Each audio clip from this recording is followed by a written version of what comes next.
We're here in Knistno, Saskatchewan, and we are at Knistno Public School. And I'm Mr. Larson, and welcome to my YouTube channel.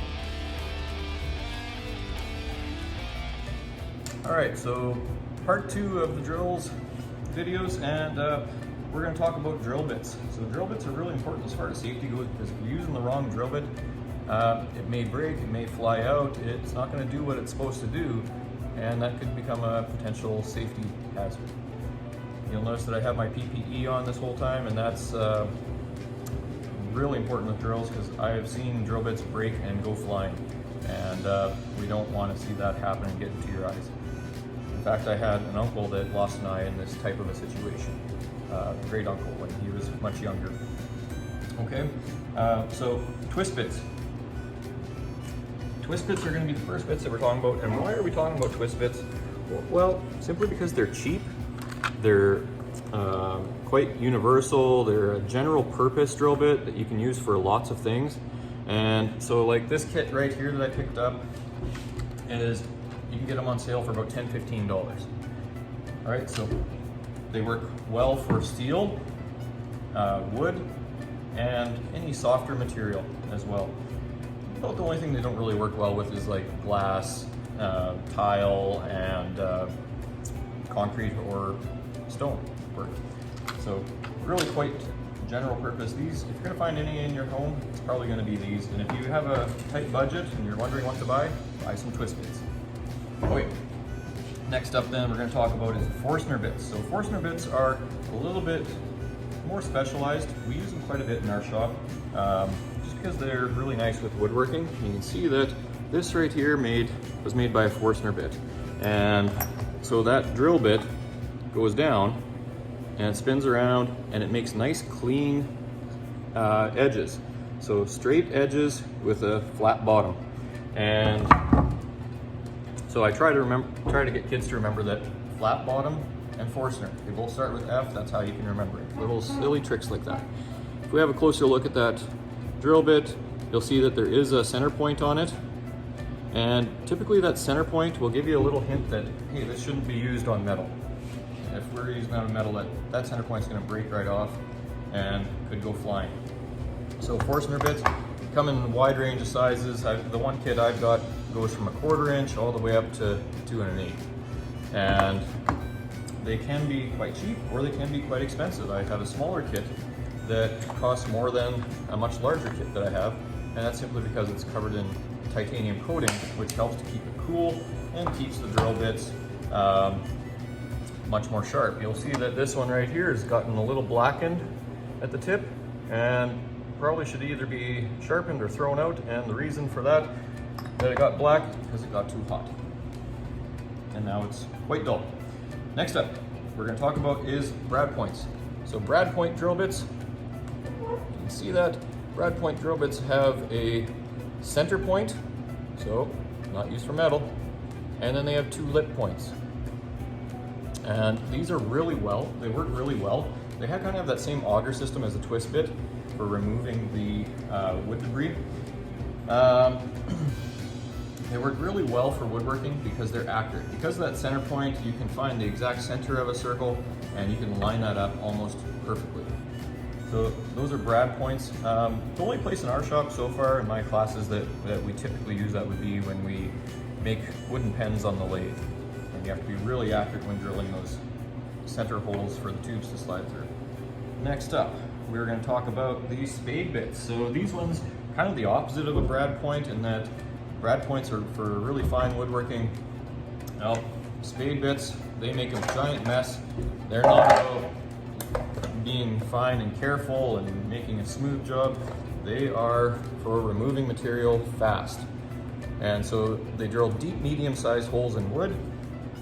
And so if we put that into our drill, just give you a quick demonstration of how this could work.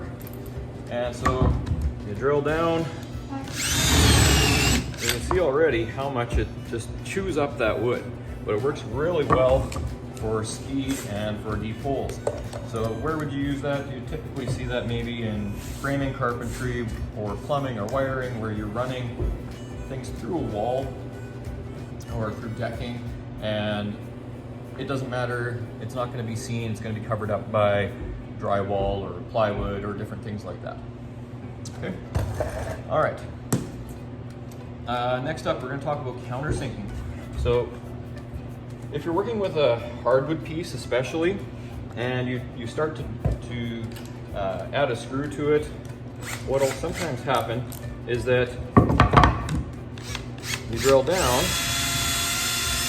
and with hardwood's less forgiving, so you want to make sure that that screw head, you grab a screw, you want to make sure that that wood screw, the screw head itself, isn't sticking up above the surface. You want it to be flush with the surface.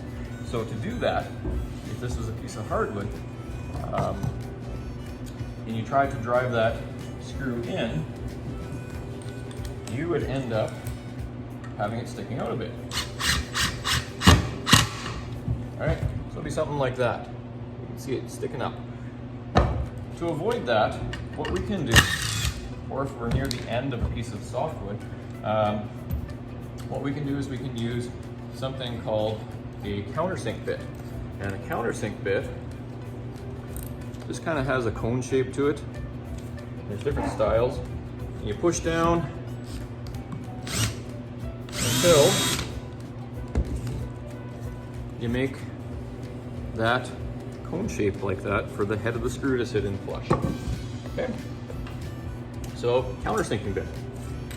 Next. And finally, I guess we got two more drill bits to get through. We've got the plug cutter. So the plug cutter looks something like this. There's different styles once again. And typically we would use this in a drill press. We don't want to use it with cordless drills. You just don't have good enough control over it, and they're quite a big bit that's taking out quite a lot. So a plug cutter we would use for making short pieces of dowel for plugging up holes. So for example, we had a little hole right here, and if we drove a screw down through there, we don't want to see that screw. We can plug it up by taking a piece of dowel and putting glue in that hole and then pounding it in and making it cover up that screw, sand it flush, and it looks like you don't even have a screw there. Well, plug cutters work even better because they use the same material as what you are working with. They cut out so that the face of the material is showing, so that the wood grain will match up a lot better.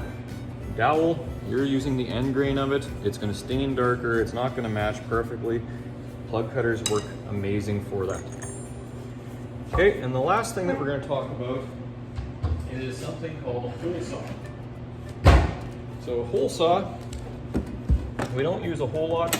They work really well for doorknobs, making holes for the big doorknobs in them, and different things like that. They're bimetal, at least this set is, so you can drill into some lighter steel, and they come with this outside part, and then they have a mandrel that goes through the middle with a pilot bit, and then that tightens together, and then you drill your hole. Now the reason I just wanted to briefly touch on this is that one time I had a student who was new to this, using a cordless drill. She was having a hard time getting that to stay, and she had it in reverse, I believe. Didn't realize it, and it was spinning around, kept slipping off of where she wanted to go. So a nice gentleman that was by her offered to hold a piece of wood for her. So that's maybe the first mistake. Don't hold a piece of wood for somebody, especially if it's a small piece or they're struggling to do something. If it doesn't feel safe, something feels slightly off, don't do it. Safety is most important. So then the next thing, what she could have done was get a clamp that down. Keep your hands away from it. And actually since then, my general rule for school kids at least, and especially the middle years, is if you're gonna use a hole saw, it's only in the drill press, where you can clamp it down much easier. But at any rate, skated across her fingers, or across his fingers, the gentleman that was holding it, and it was really nasty and ugly. Fortunately, nothing big came from it, but it was pretty gross. And so we need to really make sure that we're keeping our hands away from the danger zones, and if something doesn't feel safe, don't do it.